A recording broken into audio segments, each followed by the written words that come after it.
जय Shri Krishna, Radhe Govind. Welcome back to Kanhamrit. आप सभी को वट सावित्री अमावस्या की अनंत और अनंत शुभकामनाएं। आज सोमवती अमावस्या भी है और वट सावित्री का पावन पर्व भी है। आज का दिन बहुत ही मंगलमय है और ये जो व्रत है वट सावित्री का, ये हर सुहागिन स्त्री अपने पति के दीर्घायु के लिए करती है। जिस प्रकार से हम लोग करवा चौथ का व्रत धारण करते हैं, उतना ही मंगलकारी यह व्रत भी होता है। आप सभी को आज इस व्रत की मंगल बधाइयाँ।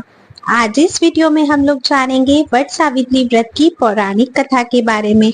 देखिए, जब भी हम कोई व्रत करते हैं वो तब तक संपूर्ण नहीं होता जब तक उसकी पूर्ण कथा हम श्रवण नहीं करते कि उस व्रत का निर्माण कहाँ से हुआ है, वह व्रत आया कहाँ से है, कब किसने कैसे उस व्रत को सर्वप्रथम किया था और उस व्रत का महात्म्य क्या है। तो कथा हमें अवश्य ही सुननी चाहिए। आप पूजा करने के बाद वहीं वट वृक्ष के नीचे बैठकर भी कथा सुनते हैं, या फिर आप चाहे तो घर आकर भी कथा को पूरे दिन में कभी भी श्रवण कर सकते हैं, पर कथा आप लोगों को अवश्य ही श्रवण करनी चाहिए। तो चलिए अब स्कंद पुराण में दी गई कथा को श्रवण करते हैं। तो कथा कुछ इस प्रकार आती है। एक बार सनत कुमार निवेदन करते हैं, हे भगवान शिव, यदि कोई अखंड सौभाग्य, महाभाग्य तथा पुत्र पुत्रादि का सुख प्रदान करने वाला व्रत हो तो कृपा करके उसका वर्णन करें। भगवान शिव ने कहा, मध्य देश में अश्वपति नाम का एक राजा था। अश्वपति अत्यंत धर्मात्मा, ज्ञानी, वीर तथा वेद वेदांग का ज्ञाता था। अति बलशाली एवं समस्त प्रकार के ऐश्वर्य से युक्त होते हुए भी राजा के जीवन में संतान का अभाव था। संतान प्राप्ति के उद्देश्य से राजा देवी सावित्री के मंत्रों का जप करता था तथा उनके निमित्त भक्ति पूर्वक आहुति देता था। हे सनत कुमार, राजा की आराधना से देवी प्रसन्न हुई तथा कृपा करके उसे वरदान देने हेतु प्रकट हो गई। देवी माँ ने कहा, हे राजन, मैं तुम्हारी भक्ति से अति प्रसन्न हूँ, अतः इच्छित वर की कामना करें। देवी के श्रीमुख से यह वचन सुन राजा हर्ष पूर्वक बोला, हे देवी, मैं निसंतान हूँ, मेरे कोई संतान नहीं है। मैं एक उत्तम पुत्र का वरदान चाहता हूँ। राजा द्वारा इस प्रकार प्रार्थना करने पर देवी सावित्री ने राजा से कहा, तुम्हारा कोई पुत्र नहीं है, किंतु भविष्य में एक कन्या होगी। कुछ दिवस व्यतीत होने के उपरांत रानी ने गर्भ धारण कर एक कन्या को जन्म दिया, जिसका नाम सावित्री रखा गया। वह कन्या अत्यंत तेजस्वी और रूपवान थी। उसके तेज के समक्ष उसे मांगने का कोई साहस नहीं करता था। उसका रूप एवं तेज का दर्शन कर सभी राजा स्तंभित हो गए थे। एक दिन राजा ने सावित्री से कहा, पुत्री, तेरे विवाह का समय आ गया है, किंतु कोई भी तुझसे विवाह करने हेतु प्रस्ताव नहीं ला रहा। अतः जो भी गुणवान वर मिले उससे तो खुद ही विवाह कर ले। यह कहकर वृद्ध मंत्रियों तथा नाना प्रकार के वस्त्र अलंकारों के साथ पुत्री को भेज दिया। राजा क्षण मात्र के लिए बैठा ही था कि उसी समय वहां देवर्षि नारद का आगमन हुआ। देवर्षि नारद से वार्ता कर ही रहे थे कि उसी समय आश्रम से सावित्री उन्हीं मंत्रियों के सहित वहां उपस्थित हो गई। सावित्री के दर्शन कर देवर्षि नारद बोले, हे राजन, अब तुम्हें सावित्री का विवाह कर देना चाहिए। राजा ने उत्तर दिया, हे मुनि श्रेष्ठ, मैंने सावित्री को इसी कार्य हेतु भेजा था, अभी यह लौट आई है। इसने अपने पति का चयन स्वयं ही कर लिया है, कृपया आप ही पूछ लीजिए। देवर्षि नारद के प्रश्न करने पर सावित्री ने उत्तर दिया, मुनि श्रेष्ठ, आश्रम में धुमतसेन का पुत्र सत्यवान है, मैंने उसको ही अपने पति के रूप में चयनित किया है। सावित्री के मुख से यह सुनते ही देवर्षि नारद ने कहा, हे राजन, आपकी पुत्री ने यह अत्यंत अनुचित कार्य किया है। इसने सत्यवान के विषय में बिना कुछ ज्ञात किए ही उसका वर्ण कर लिया। यद्यपि वह अत्यंत सद्गुणी है, लोकप्रिय है, सदैव सत्य बोलता है, इसीलिए सत्यवान के नाम से विख्यात है, किंतु उसका एक ही दोष उसके समस्त गुणों को न्यून कर देता है कि 1 वर्ष में उसकी आयु क्षीण हो जाएगी तथा वह देह त्याग कर देगा। देवर्षि नारद के श्रीमुख से यह सुनकर सावित्री के पिता बड़े दुखी हुए और बोले, हे पुत्री सावित्री, तू किसी अन्य वर से विवाह कर ले। इस पर सावित्री ने कहा, हे पिताश्री, मैंने मन से भी किसी को नहीं चाहा जिसका मैं वरण कर सकूं। जिसे मैंने चाहा है वही मेरा पति होगा। पहले मन से विचार कर तदुपरांत शुभ अशुभ का विचार करना मनुष्य को पीछे करता है। इस कारण मैं मन से भी किसी अन्य पुरुष का वरण नहीं कर सकती। सगुण, निर्गुण, मूर्ख, पंडित, दीर्घायु अथवा अल्पायु कुछ भी हो, परंतु मेरा पति सत्यवान ही होगा। यह सुनकर देवर्षि नारद ने कहा, हे राजन, सावित्री ने सत्यवान से विवाह करने का दृढ़ निश्चय कर लिया है, अतः आप शीघ्र ही इसका विवाह कर दीजिए। भगवान शिव बोले, सावित्री के अचल स्थिर बुद्धि एवं निश्चल हृदय को देखकर राजा ने सावित्री के विवाह का प्रस्ताव राजा धुमतसेन के सामने रखा। कहा कि राजन, मैं व्रतहीन एवं दृष्टिहीन हूँ। मेरा भोजन कंद मूल फल आदि है। राज्य से त्याक्त हूँ।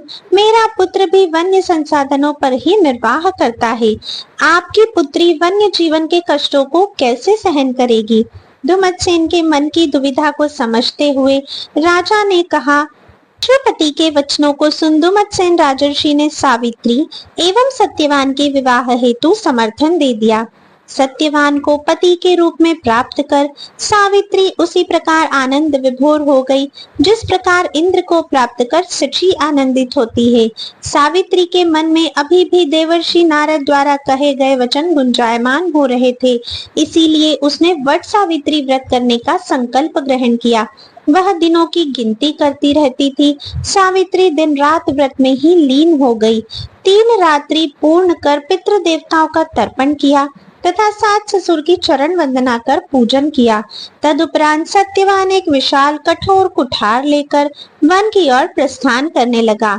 अनहोनी की आशंका से सावित्री भी उसके साथ गई। का समय निकट था, अतः सावित्री निरंतर उसे ही निहार रही थी। सत्यवान कठिन परिश्रम करते हुए शीघ्रता से लकड़ी तथा फलादि संचित करने में लगा हुआ था। परम पतिव्रता महासती सावित्री वट वृक्ष के मूल में बैठी हुई थी। उसी समय लकड़ी का भार उठाते हुए सत्यवान के मस्तक में पीड़ा होने लगी तथा सत्यवान को भारी कष्ट का अनुभव होने लगा। उसकी देह कंपित होने लगी। वह वट वृक्ष के समीप आकर सावित्री से बोला, मेरे देह में कंपन हो रहा है, मेरे मस्तक में पीड़ा हो रही है। ऐसा प्रतीत होता है जैसे मेरे मस्तक में शूल के समान कांटे चुभ रहे हैं। सावित्री सत्यवान की मृत्यु के समय से अवगत थी। उसे यह ज्ञात हो गया था कि काल का आगमन हो गया है, अतः वह उसी स्थान पर बैठ गई और सत्यवान भी उसकी गोद में मस्तक रखकर शयन करने लगा। उसी क्षण वहां यमदेव प्रकट हो गए और सत्यवान के शरीर में कुपासों में बांध सत्यवान के प्राण पुरुष को बलपूर्वक खींच लिया तथा यम उसे बांधकर दक्षिण दिशा की ओर प्रस्थान करने लगे। अपने पति की मृत्यु से व्याकुल सावित्री भी यम के पीछे पीछे चलने लगी। सावित्री अपने व्रत नियम आदि से सिद्ध हो चुकी थी एवं परम पतिव्रता थी, अतः यम के पीछे जाना उसके लिए सुलभ था। सावित्री को अपने पीछे आता देख यमराज ने उसे वापस जाने को कहा। सावित्री ने कहा, जहाँ मेरे पति को ले जाया जाए अथवा वह स्वयं जाए, वही मैं भी रहूं, यह सनातन धर्म है। तत्वदर्शिता आधारों पर मित्रता बतलाई है। मैं उसी मैत्री की दृष्टि से कहती हूँ, ध्यान पूर्वक सुनिए। लोलूप वनवास करके भी धर्म का आचरण नहीं कर सकते, ना ब्रह्मचारी ना सन्यासी हो सकते हैं। बुद्धिमान ज्ञानी जन मात्र धर्म में ही सुख मानते हैं, इसलिए संत धर्म को ही प्रधान मानते हैं। सज्जनों द्वारा स्वीकार्य एक ही धर्म के माध्यम से हम दोनों ने एक ही मार्ग प्राप्त किया है, इसलिए मैं गुरुकुल वास एवं संन्यास की इच्छुक नहीं हूँ।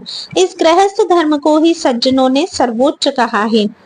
यम बोले, हे आनंदिता, तेरे द्वारा कहा प्रत्येक शब्द व्यंग से परिपूर्ण है। मैं परम प्रसन्न हूँ। सत्यवान के जीवन दान के अतिरिक्त तुझे जो भी वरदान चाहिए मांग ले, मैं तेरी मनोकामना अवश्य पूर्ण करूंगा। सावित्री बोली, मेरे ससुर राज्य विहीन होकर वनवास कर रहे हैं, वह दृष्टिहीन हो गए हैं। उन्हें नेत्र प्राप्त हो जाए तथा वह सूर्य के समान तेजस्वी एवं बलशाली हो। यम ने कहा, जैसा तूने कहा है वैसा ही होगा। अब तुम लौट जाओ। सावित्री बोली, आप जहाँ मेरे पति को लेकर चलेंगे मैं भी वहीं चलूंगी, इसमें मुझे कोई भी कष्ट नहीं होगा। सज्जनों के सानिध्य की कामना सभी करते हैं, सज्जनों का संग कभी निष्फल नहीं होता, अतः सदैव सज्जनों की संगति करती रहने चाहिए। यम ने कहा, आपका कथन मेरे मनोकूल है, बुद्धि बल में वृद्धि करने वाला तथा अत्यंत हितकारी है। हे भामिनी, सत्यवान के जीवन के अतिरिक्त कोई अन्य दूसरा वर मांगो। सावित्री बोली, मेरा दूसरा वरदान यह है कि मेरे ससुर का छीना हुआ राज्य पुनः उन्हें प्राप्त हो जाए तथा वह धर्म कर्म कभी न त्यागे।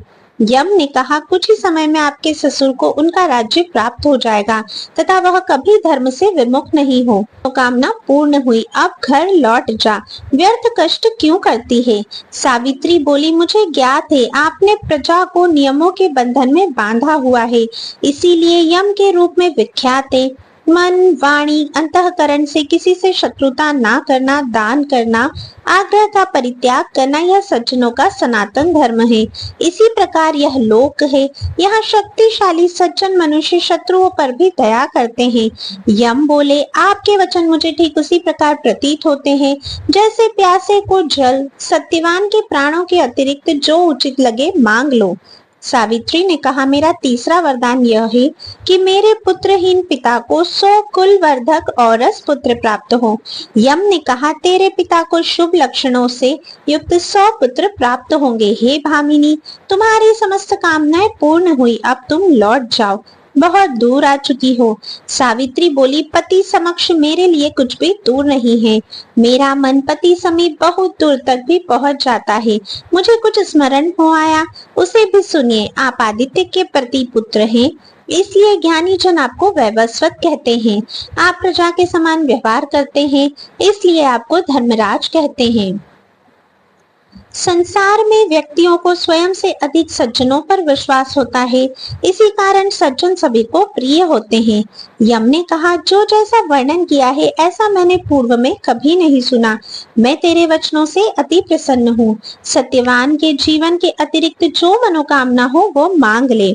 सावित्री बोली, मुझे सत्यवान से ही औरस पुत्र हो और हम दोनों बलशाली वीरशाली 100 पुत्रों का कुल हो, यही मेरा चतुर्थ वरदान है।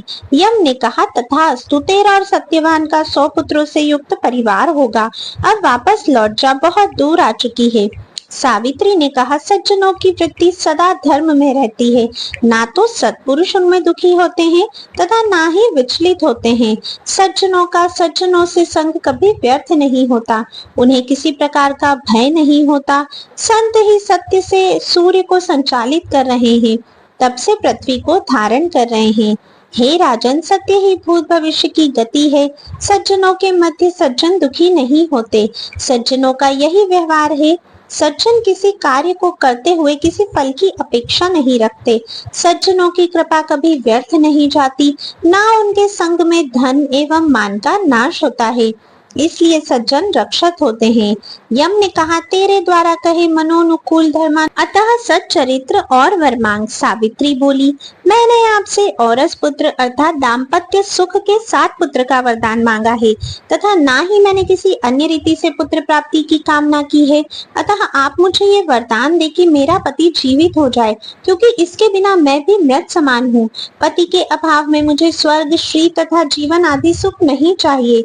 आपने मुझे 100 औरस पुत्रों का वरदान दिया और आप स्वयं ही मेरे पति के प्राणों का हरण कर रहे हैं। इस कारण आपका वरदान कैसे फलीभूत होगा। मैं वरदान मांगती हूँ कि सत्यवान के प्राण पुनः लौट आए। ऐसा करने से आपके ही वचन सत्य होंगे। यम ने तथास्तु कहकर सत्यवान के प्राणों को पाश से मुक्त कर दिया। प्रसन्नता पूर्वक बोले, हे कुलनंदिनी, मैंने आपके पति को मुक्त कर दिया है। यह निरोग एवं सिद्धार्थ होगा। आप इसे ले जाएं। यह आपके साथ 400 वर्ष की आयु प्राप्त करेगा। सावित्री वट वृक्ष के समीप आ गई तथा सत्यवान के सिर को गोद में रखकर बैठ गई। भगवान शिव ने कहा, हे ब्राह्मण, सत्यवान की चेतना भी लौट आई।